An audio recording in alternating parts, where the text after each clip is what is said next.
I can smell bad credit the way a shark smells blood in the water. It's a specific scent that mixes desperation with overpriced cologne and the kind of confidence that looks better on a credit application than it does in real life. My name is Hunter Reynolds, I'm 48 years old, and I've been running Reynolds Motors for the past 25 years. Let me tell you about the day I taught a 19-year-old influencer what happens when you mess with the wrong guy. My office sits like a glass box overlooking the showroom floor. From up here, I watch the dance every day. Guys in suits sweating over payments they can't afford. Soccer moms debating whether heated seats are worth another $15 a month. I don't sell dreams.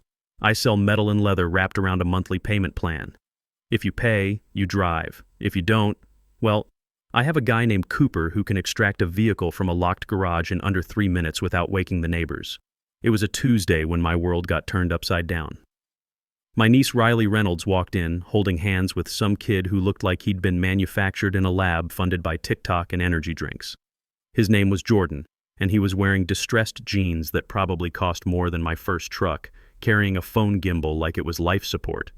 "What's up, everybody? We're here at Reynolds Motors about to make some serious moves," he shouted at his camera, completely ignoring the 60-year-old customer trying to sign paperwork in peace. I took a sip of my black coffee and watched this circus unfold. Speaking of watching things unfold, if you enjoy seeing arrogant kids get schooled by contract law, hit that subscribe button. It keeps the coffee hot and the repo truck gassed up. Riley Reynolds waved at me through the glass, beaming like she'd just won the lottery. I sighed, straightened my tie, and headed downstairs. The sound of my dress shoes usually gets people's attention, but Jordan was too busy talking to his phone to notice anything. "Uncle Hunter!" Riley squealed, rushing over for a hug. She smelled like vanilla perfume and bad decisions. "This is Jordan, the one I told you about." Jordan finally lowered his camera but kept it recording. He looked me up and down like he was appraising my net worth. "Yo, nice setup." A little old school, but I dig the vintage energy. I stared at him without blinking. "Jordan? That what's on your birth certificate, or is that what happens to brain cells when they get too much screen time?" He laughed, but it sounded hollow. "Funny. I like a guy with personality. Look, Riley said you run this place. I need something that screams success, you know? Porsche, maybe a 911 if you're feeling generous with the family discount." "Generous," I repeated, tasting the word. "This is a business, Jordan. We exchange money for cars, we don't trade in Instagram likes." "But Uncle Hunter," Riley jumped in, eyes wide, "Jordan has like 200,000 followers. If he drives one of your cars, everyone will want one." I looked at Jordan leaning against my pristine Audi R8, his jean revers dangerously close to the paint. "Get off the car," I said firmly. He jumped back. "Look," Jordan said, putting on what I guess was his serious businessman face, which looked like a toddler trying to hold in gas. "I'm between major sponsorship deals right now. My manager is finalizing a contract with a huge energy drink company.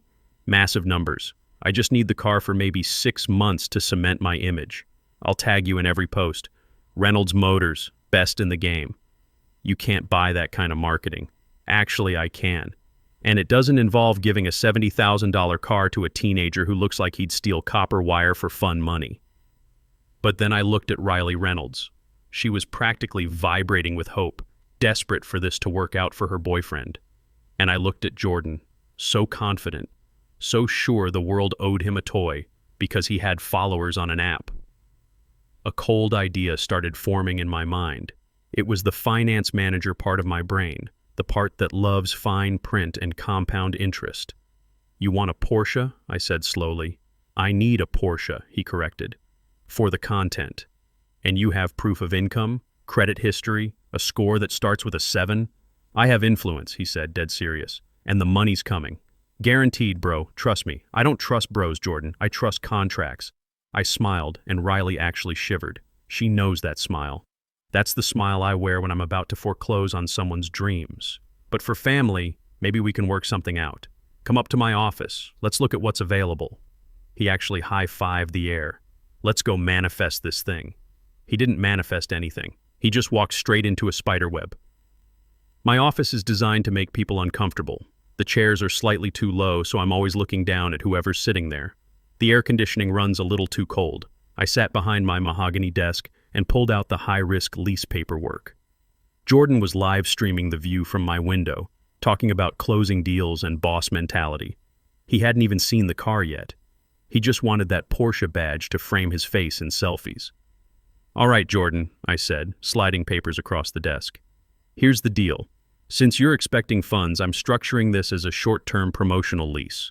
I'll put you in a 2018 Porsche Cayman, black on black. It's used, but it photographs well." 2018? He wrinkled his nose. "That's like vintage. But I can work with retro vibes." "It's not vintage, you meatball." "It's 5 years old," I muttered under my breath. Cooper knocked on my door frame. "Hunter, you need me to prep anything special for the Cayman?" "Yeah, Coop.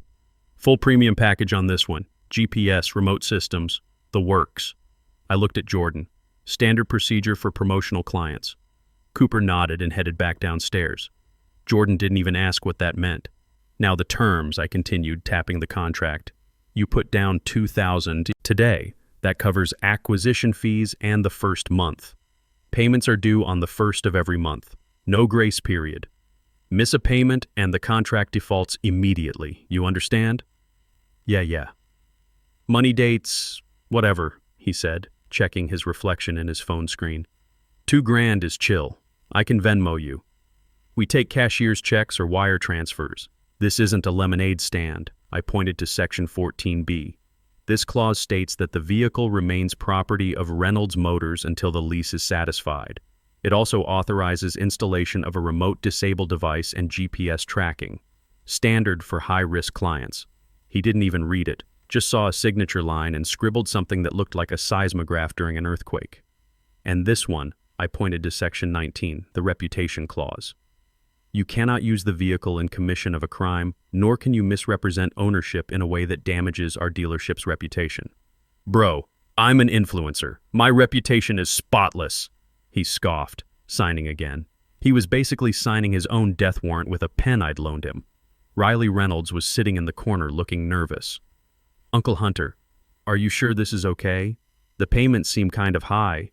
"He's a big shot, Riley," I said, locking eyes with Jordan. "Big shots pay big premiums." "Right, Jordan?" "Exactly, babe. Don't worry about it. The energy drink money's dropping any day now." He stood up and slammed the pen down. "So where are the keys? I've got content to create." I filed the contract in what I call my pending disaster folder, downstairs. Cooper's bringing it around. I paused. "Oh, and Jordan? Drive safe. We track speed, braking patterns, and location.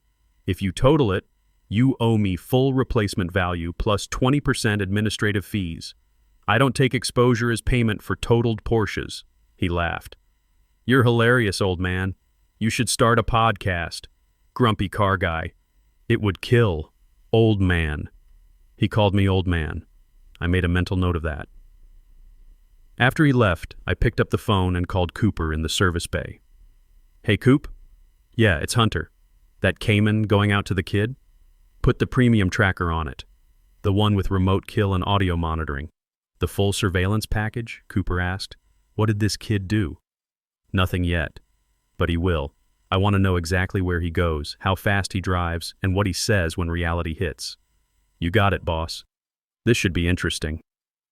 Cooper and I go way back. He's been with me for 15 years, started as a mechanic and worked his way up to repo specialist. When I need someone extracted from a situation, Cooper's my guy. Built like a refrigerator with a mustache from an 80s cop show. For the next 30 days, my life became a reality show starring Jordan and my Porsche. I have a fake Instagram account for market research and I followed him religiously. His first post was a photo of the steering wheel with the Porsche crest perfectly centered, his hand draped over it, wearing a fake Rolex that probably ticked loud enough to hear through the phone. Caption, "Hard work pays off. New addition to the fleet." Hashtag blessed hatch grind. Porsche life. CEO. The fleet he mentioned was a 2004 Honda Civic with a spoiler held on by duct tape, which I knew because I checked the GPS logs every morning with my coffee. Jordan drove that Cayman everywhere.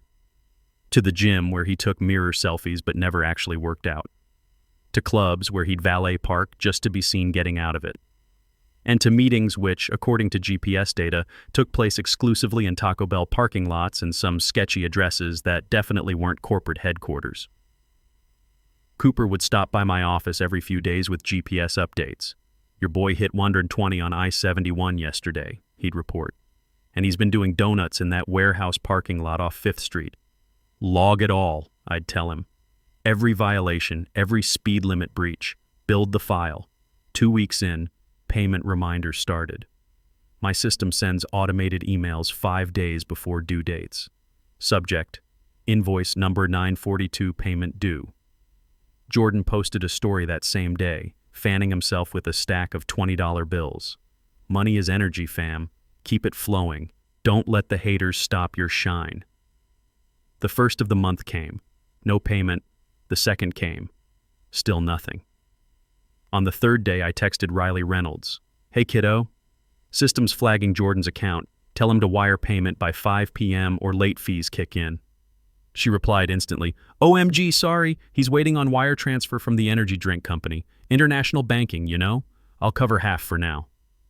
My heart sank a little. She was already covering for him. I texted back, no, Riley. Contracts with him. He pays. An hour later, Jordan called the dealership. Not my cell, the main line. My receptionist Brittany patched him through. Yo, Hunter, what's with the aggressive texts? You're stressing my girl out. I'm not aggressive, Jordan. I'm contractual. You're 3 days late. Dude, chill. The money's in escrow. You know what escrow is? It's like holding money. It's coming. Don't you see my engagement numbers? Got 50,000 likes on the car reveal video. That's brand value. I can't pay my electric bill with likes, Jordan. You have 24 hours or late fees double. You're so toxic, he sighed. Fine. I'll move some crypto around. He paid the next day. Cash drop-off. Literally an envelope of crumpled bills, mostly 10s and 20s, smelling like perfume and regret. He threw it on Brittany's desk without a word, filming a story as he walked out. Just dropped a bag at the dealership. Cash only. Boss moves. They hate to see you winning.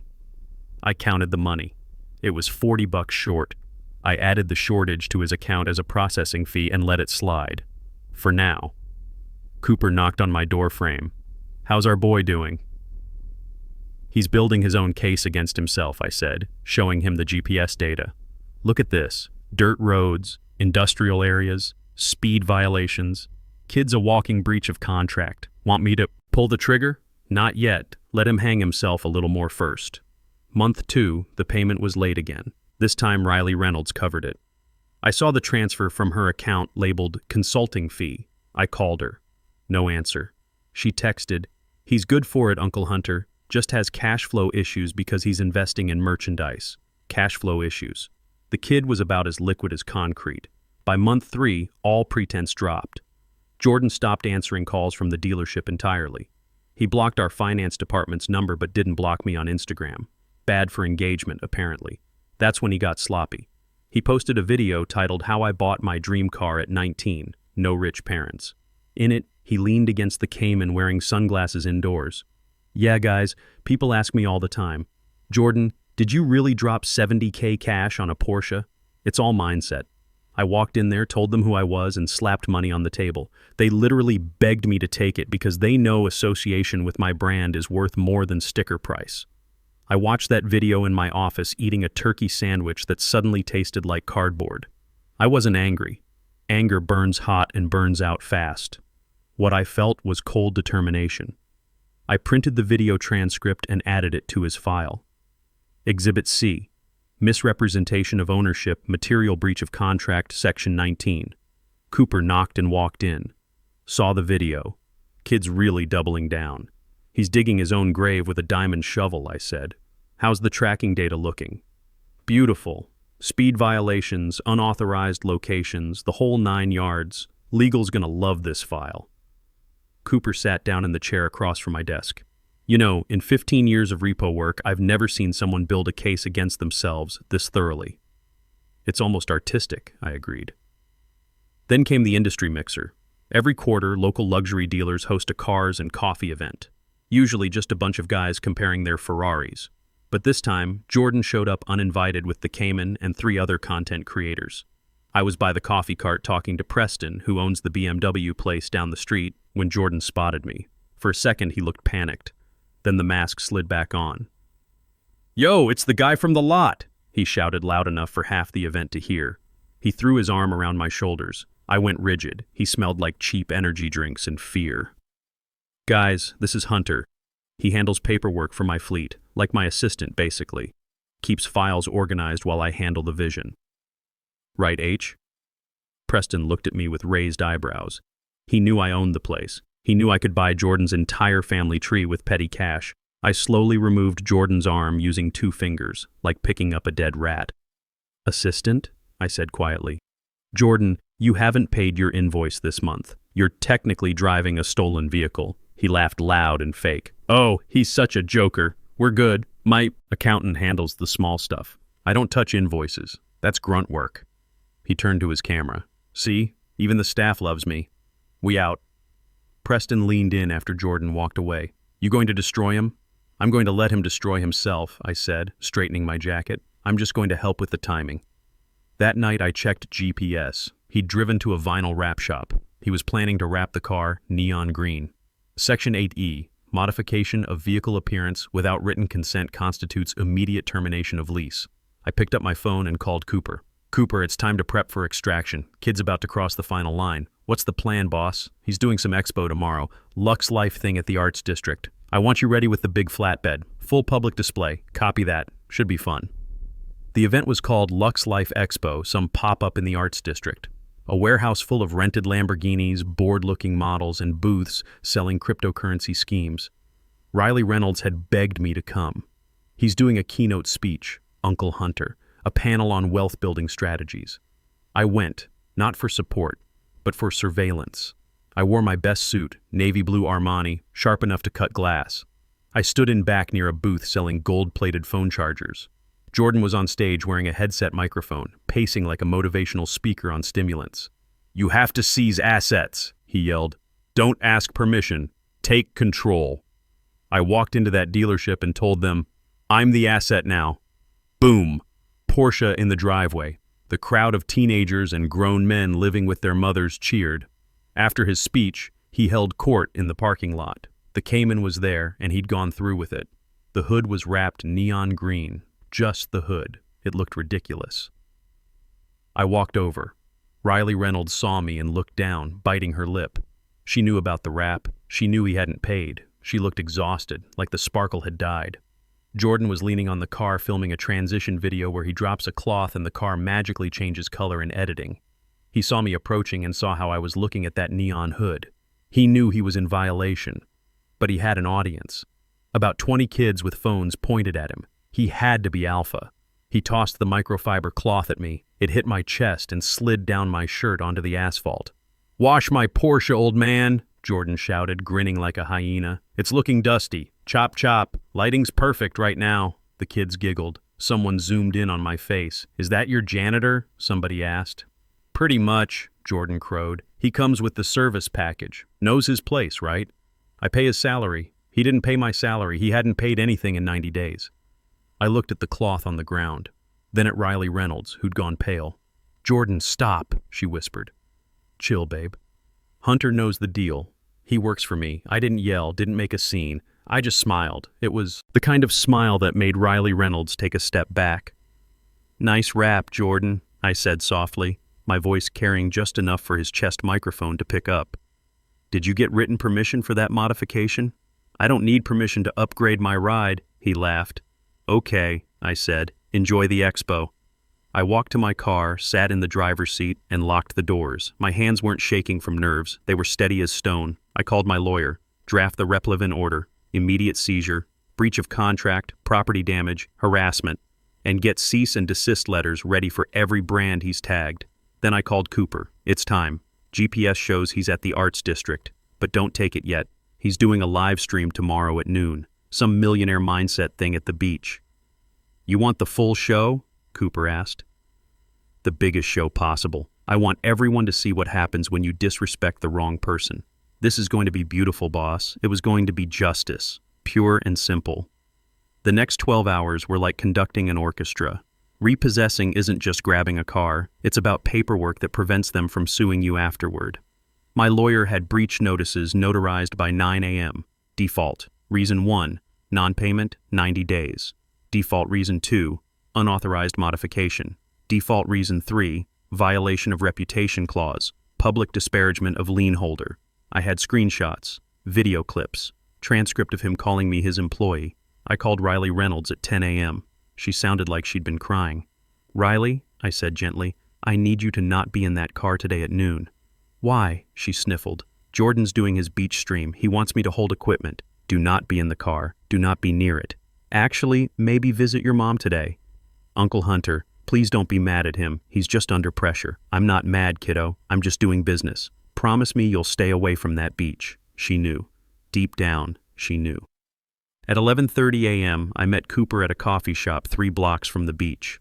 Cooper's 6'4", built like a refrigerator, with a mustache from an 80s police show. "We ready for this?" he asked, stirring 5 sugars into his coffee. "We've been ready for 3 months. I pulled up Jordan's stream on my phone. He was already live. "Yo, everybody, we're live at the beach. Beautiful day to be rich. Look at this machine. Look at that shine. We got the neon hood popping. Hater said I couldn't customize it, but here we are." He was wearing swim trunks and a fur coat. In July, in Ohio. "Kid has no idea what's coming," Cooper noted, looking over my shoulder. "He's about to get educated," I said. I sent the final signal to our IT guy. "Disable ignition remotely. Now." On screen, Jordan tried to rev the engine for dramatic effect. Nothing. He tried again. Dead silence. "Yo, hold up, fam. Key fob battery is acting up. Too much solar interference or something." He laughed nervously. "He can't run," I told Cooper. "Let's go." I rode shotgun in the tow truck. The cab smelled like diesel fuel and work. We rumbled down the coastal highway, the massive flatbed casting shadows over other cars. As we turned onto the beach promenade, I could see him. That neon green hood was visible from a mile away. A small crowd had gathered. He was still trying to start the car, banging the steering wheel. "Showtime," Cooper said, downshifting. The air brakes hissed. The sound of a heavy diesel engine is unmistakable. Cooper pulled the truck right up onto the promenade, ignoring the no commercial vehicles sign because we had repo orders. The crowd parted. Jordan looked up, squinting at the truck. He didn't recognize it at first, just saw a big truck ruining his shot. "Yo, move that thing. We're filming here," he yelled, waving his arms. Cooper put it in park. The hydraulic brakes engaged with a loud hiss. I opened the passenger door and stepped down, landing solidly in my dress shoes. Jordan's face went from annoyed to confused to recognition to pure horror. The camera was still rolling. His friend with the tripod was pointing the phone right at us. "Hunter," Jordan stammered. All swagger evaporated. "What are you doing here? Did you bring spare keys?" "The car won't start." I walked past him without looking at him. I inspected the car, running my finger over that cheap neon vinyl. "Cheap wrap job," I noted loud enough for the stream. "Going to be expensive to remove properly. Yo, I'm talking to you." Jordan tried to step in front of me, but Cooper was already out of the truck, arms crossed. "Sir," Cooper said, checking his clipboard. "Is this the unit?" The live chat was going crazy. I could see comments scrolling. "Wait, who is that? Is that Repo? This is about to be good." I looked at Cooper. "VIN ends in 4922, confirm." Cooper checked the windshield. "Confirmed. 4922, owner listed as Reynolds Motors." "Wait, hold on." Jordan grabbed my arm. I removed his hand firmly. He stepped back. "Hunter, stop. You can't do this. I'm live. I have 3,000 people watching." "Good," I said calmly. "Then 3,000 people can learn about consequences. I paid you. I sent cash. You missed 3 payments, Jordan. You modified the vehicle without authorization. You publicly called me your employee. Contract terminated." Cooper lowered the flatbed ramp. It clanged against pavement. He hooked chains to the undercarriage with practiced efficiency. Jordan was frantic now, running between me and the car. "Hunter, please. I'll pay double next week. The energy drink deal is signed." "Your promises don't have much value anymore," I said. Cooper engaged the winch. Cable tightened. The Porsche started sliding backward up the ramp, tires screeching against pavement. "My wrap! You're scratching the wrap!" Jordan screamed. "It's not your wrap," I said. "It's vandalism on my property." The car reached the top of the flatbed. Cooper secured the wheels and locked the chains. Jordan turned to his camera, actual tears streaming down his face. "Guys, this is a prank. We're stress testing how haters react when—" "You're winning!" I stepped into frame and looked directly into the lens. "It's not a prank," I said clearly. "It's a repossession. Case number 884B. If you're a sponsor of this individual, I suggest you review your return on investment. He has a credit score of 420. I signaled Cooper. Take it home. Jordan chased us for about 20 feet, slapping the side of the flatbed. As we drove away, I watched in the side mirror.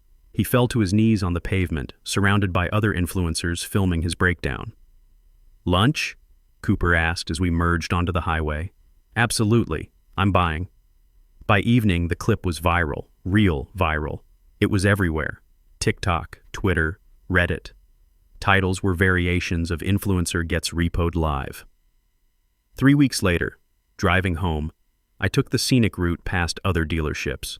I saw him standing outside Crazy Al's used cars, holding a cardboard sign, "Car wash, $10. Ask for Jordan." He wasn't filming, just wearing a polo shirt 2 sizes too big, looking tired. Looking 19. I pulled up to the red light in my Lexus. He looked at my car but couldn't see me through the tinted windows.